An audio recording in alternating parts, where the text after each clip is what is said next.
Este es Fritz Haber. Obtuvo el Premio Nobel de Química en 1918. Introdujo en el mundo un descubrimiento colosal. Un invento que contribuyó a paliar el hambre. Y que hizo posible alimentar a miles de millones de personas. Lo llamativo es que casi nadie felicitó a Haber por ese logro. Sus colegas lo censuraron. La prensa publicó artículos en los que lo acusaba de crímenes por los que, según ellos, debía rendir cuentas. Aquel Nobel acabó convirtiéndose en uno de los premios más controvertidos de la historia. ¿Qué fue lo que ocurrió en realidad? Mucho antes del siglo XIX existía una sustancia que despertaba la codicia de todo Occidente. No era oro. No era petróleo. Era guano de aves.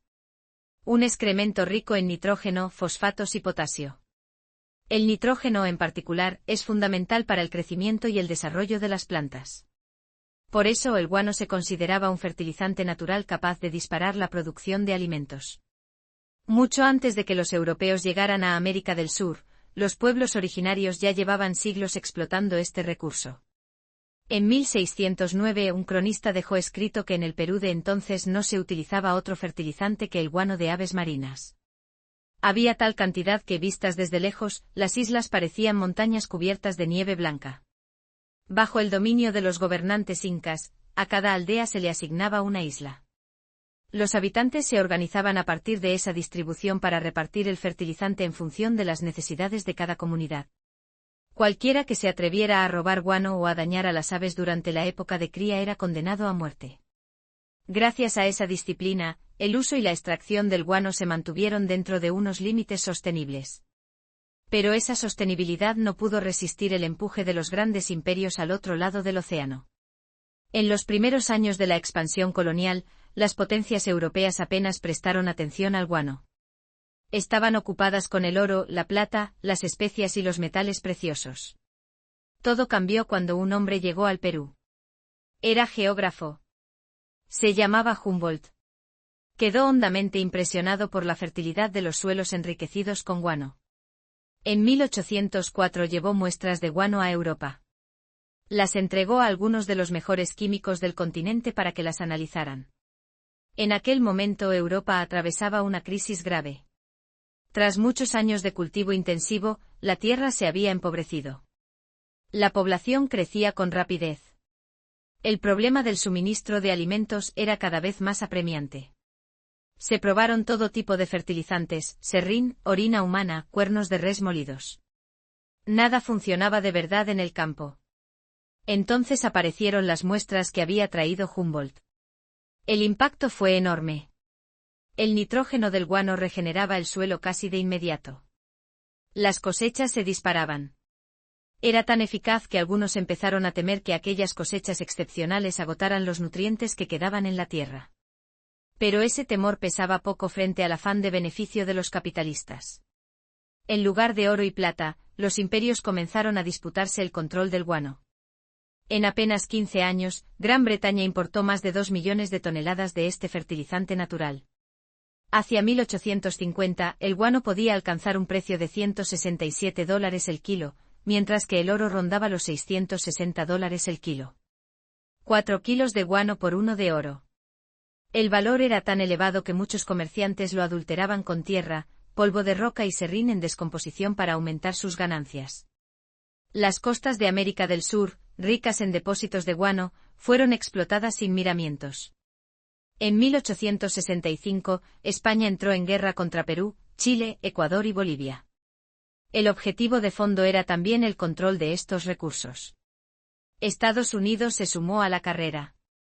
Aprobó una ley que permitía a sus ciudadanos apropiarse de islas ricas en guano siempre que no estuvieran bajo la soberanía de ningún otro estado. Pero el problema de fondo no se resolvió. La explotación excesiva fue agotando las islas. El guano empezó a escasear. Perú llegó incluso a prohibir la exportación de este producto tan particular. La humanidad se encontraba otra vez ante una cuestión que rozaba la supervivencia misma de la especie.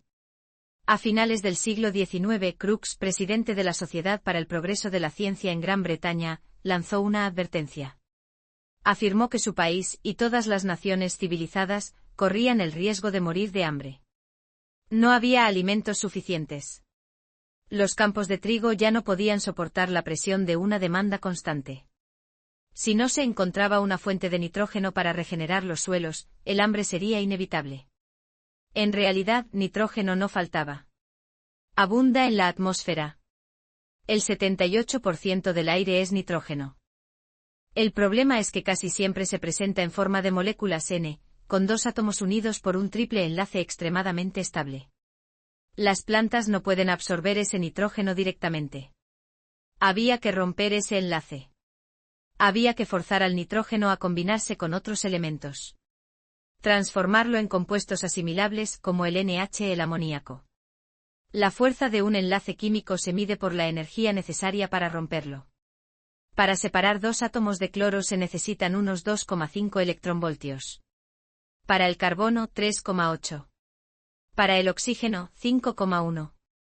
En el caso del nitrógeno, el triple enlace NN exige alrededor de 9,8 electronvoltios.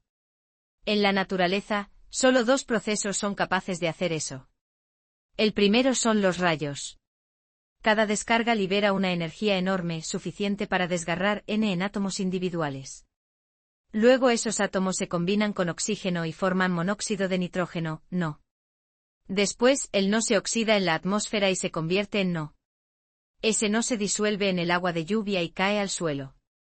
Allí genera iones nitrato que las plantas sí pueden absorber. Pero no en todas partes hay tormentas. No se podía basar la seguridad alimentaria del planeta en los caprichos del clima. El segundo proceso depende de bacterias especiales del suelo. Viven en simbiosis con las raíces de ciertas plantas. Transforman nitrógeno atmosférico en amoníaco. El problema es que actúan muy despacio. Demasiado para la escala de una civilización industrial. Ese camino también estaba bloqueado. La ciencia tenía que encontrar otra vía. En 1811 un químico alemán intentó mezclar nitrógeno e hidrógeno para producir amoníaco. En condiciones normales, la reacción apenas avanzaba. Aún así, no se rindió. Probó a sumergir la mezcla a unos 300 metros de profundidad en el mar. Quería aprovechar la presión del agua como motor de la reacción. No funcionó. Durante el siglo siguiente muchos científicos perfeccionaron aparatos, técnicas y procedimientos. Siempre con la misma meta, fijar el nitrógeno del aire. Y todos se estrellaron contra el mismo muro. Mientras tanto, la crisis alimentaria se agravaba, sobre todo en Alemania. A diferencia de otras potencias europeas, el país apenas tenía colonias de las que extraer fertilizantes naturales. Ante la presión de la realidad, los químicos alemanes se lanzaron de lleno a la búsqueda de una solución. En 1895 Frank y Caro lograron producir cianamida cálcica. Al aplicarla al suelo, ese compuesto se hidrolizaba y liberaba NH, amoníaco aprovechable por las plantas. 10 años después el proceso Frank-Caro ya se utilizaba a escala industrial. Y hacia 1918 unas 35 plantas producían más de 325.000 toneladas de nitrógeno al año. Pero el proceso tenía un defecto fundamental. Consumía cantidades descomunales de electricidad. Requería también mucha mano de obra para su funcionamiento. Llevado al extremo, el sistema no solo no solucionaba el problema del hambre. Podía generar otro, una crisis energética. Todavía no era la respuesta definitiva. ¿De dónde saldría entonces la solución que salvaría a la humanidad de una catástrofe inminente? De un hombre. De Aber. Aber nació en una familia judía en Breslau, en lo que hoy es Polonia. El negocio de su padre giraba en torno a tintes y pigmentos. Desde niño estuvo rodeado de colores y sustancias químicas. De ahí nació su fascinación por la química. De joven estudió en varias universidades prestigiosas de Alemania. Se doctoró. Siguió investigando. Y pronto se ganó fama de científico brillante. En 1894 fue nombrado ayudante en la Cátedra de Tecnología Química y Combustibles de una escuela técnica alemana. Ascendió con rapidez.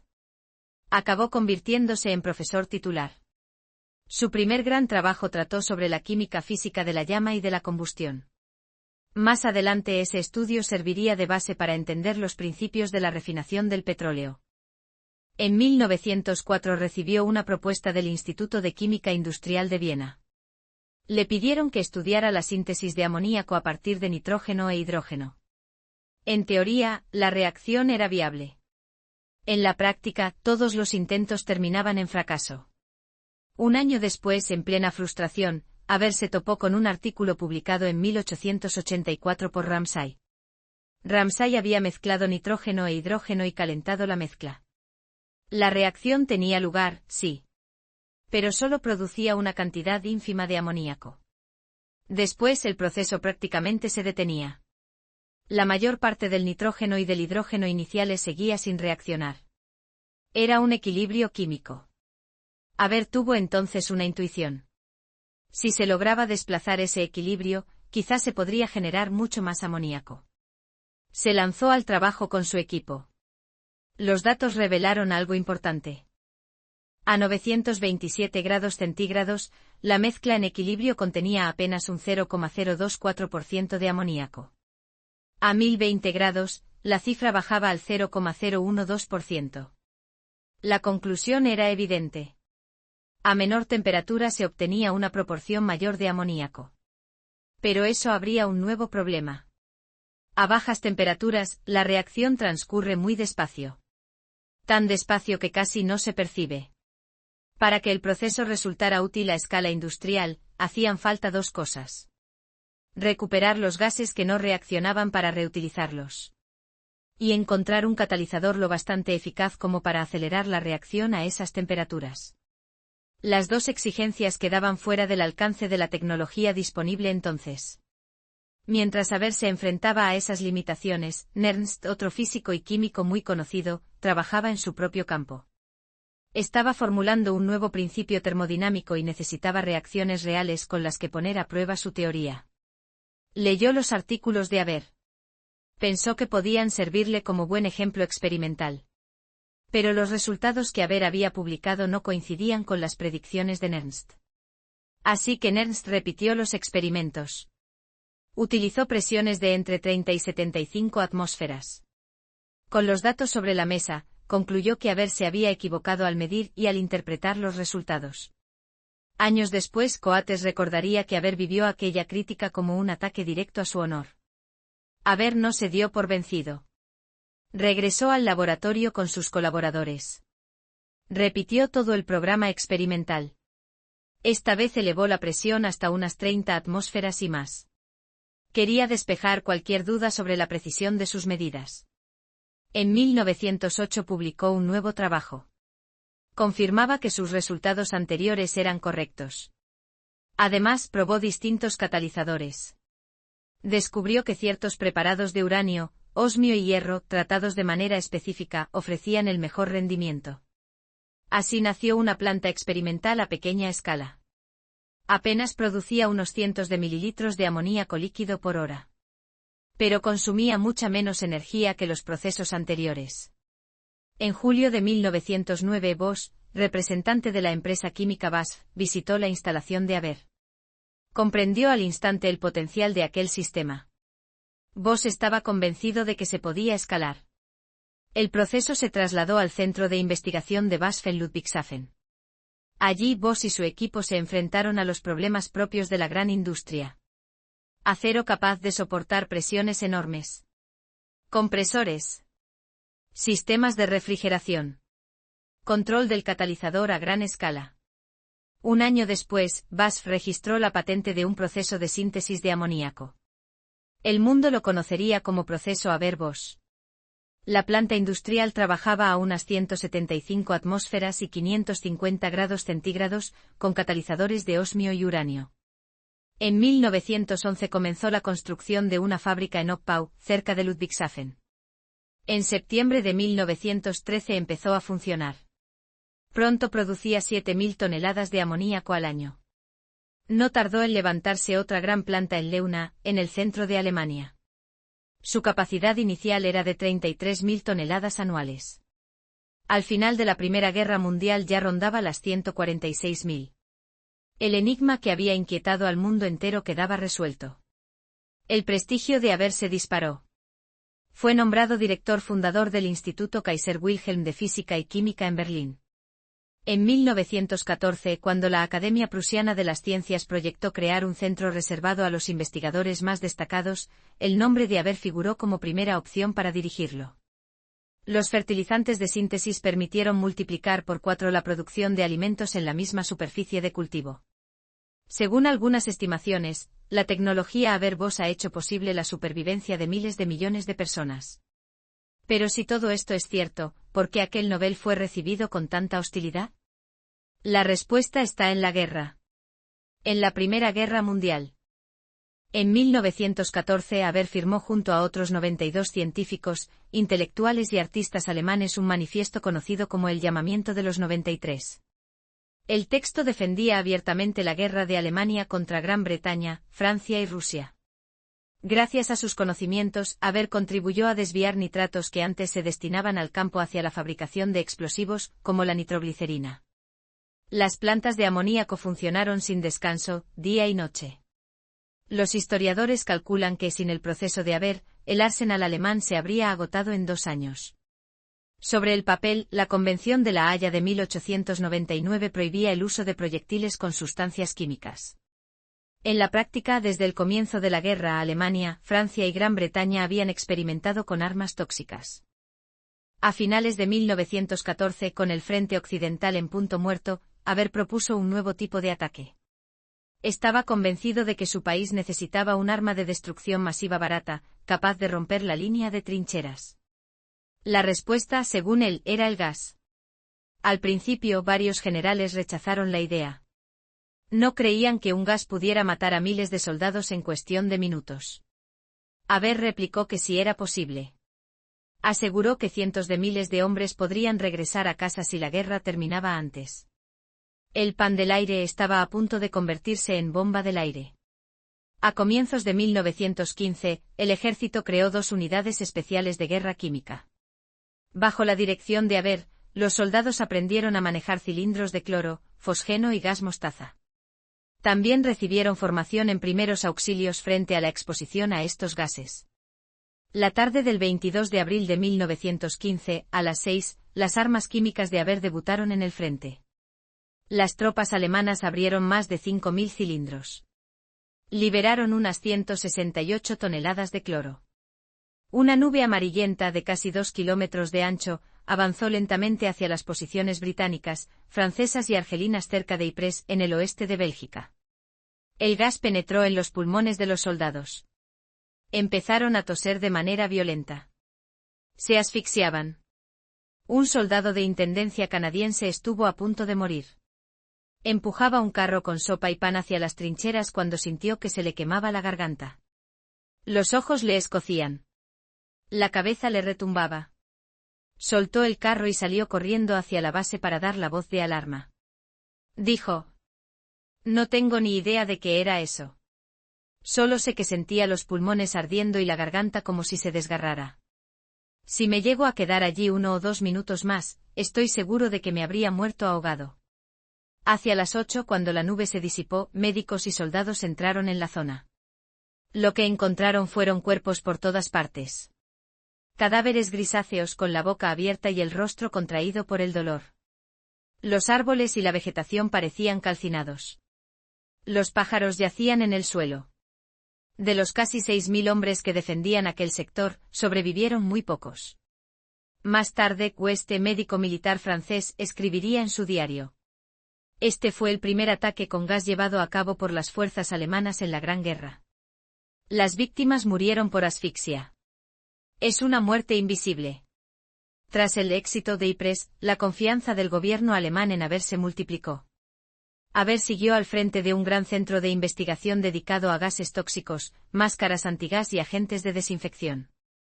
Hacia 1917, aquella institución contaba con 1.500 empleados, 150 de ellos científicos.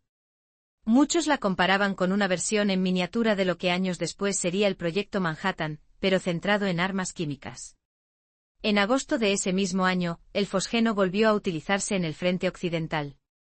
En solo 40 minutos mató a 1.500 soldados aliados. Las potencias enemigas respondieron desarrollando sus propios gases. La guerra química se convirtió en un infierno compartido. Cuando la Primera Guerra Mundial terminó en 1918, más de 100.000 combatientes de ambos bandos habían muerto por cloro, fosgeno y gas mostaza. La capitulación de Alemania dejó a haber hundido. La hiperinflación borró casi toda la fortuna que había acumulado gracias a sus patentes de amoníaco. Intentó una nueva hazaña, extraer oro del agua del mar para ayudar a pagar las reparaciones impuestas al país. El proyecto fracasó en poco tiempo. En 1933, los nazis llegaron al poder. Aprobaron leyes que expulsaban del servicio público a los judíos, incluidos los científicos. Haber era judío de nacimiento. Se había bautizado años atrás y se había convertido al protestantismo. Había servido a su país durante la guerra. La ley le concedía una excepción. Aún así, decidió presentar su dimisión. No estaba dispuesto a colaborar con un régimen que perseguía a sus colegas. Tomó una decisión definitiva. Abandonar Alemania para siempre. Antes de marcharse, hizo todo lo posible por encontrar empleo en el extranjero para los miembros judíos de su equipo. Partió rumbo a Basilea, en Suiza. Después continuó hacia Rob, en la Palestina bajo mandato británico, invitado por varios científicos y académicos. Nunca llegó a establecerse allí. Murió de un fallo cardíaco durante el viaje. ¿Cómo deberíamos juzgar a Haber? Gracias a él se evitó la hambruna de miles de millones de personas. Pero sus trabajos directa o indirectamente contribuyeron a la muerte de más de 20 millones de seres humanos. En la Primera Guerra Mundial. En la Revolución Rusa. En la Segunda Guerra Mundial. Y en el Holocausto. Durante generaciones en Gran Bretaña y Francia, se le consideró una figura monstruosa. Sin embargo, la realidad es más compleja. Una biografía escrita por Charles, titulada de forma aproximada El cerebro detrás del auge y la caída de Fritz Haber, traza un retrato distinto. Haber aparece como alguien capaz de gestos afectuosos. Generoso. Abierto. Con sentido del humor. Leal a sus amigos. Ayudó a Einstein a superar su primer divorcio.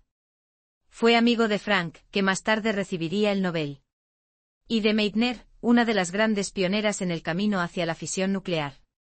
Pero la sombra de sus propios inventos nunca dejó de perseguirle. Su primera esposa, Clara, también una científica de talento, se suicidó poco después de que él regresara de la victoria en Ypres.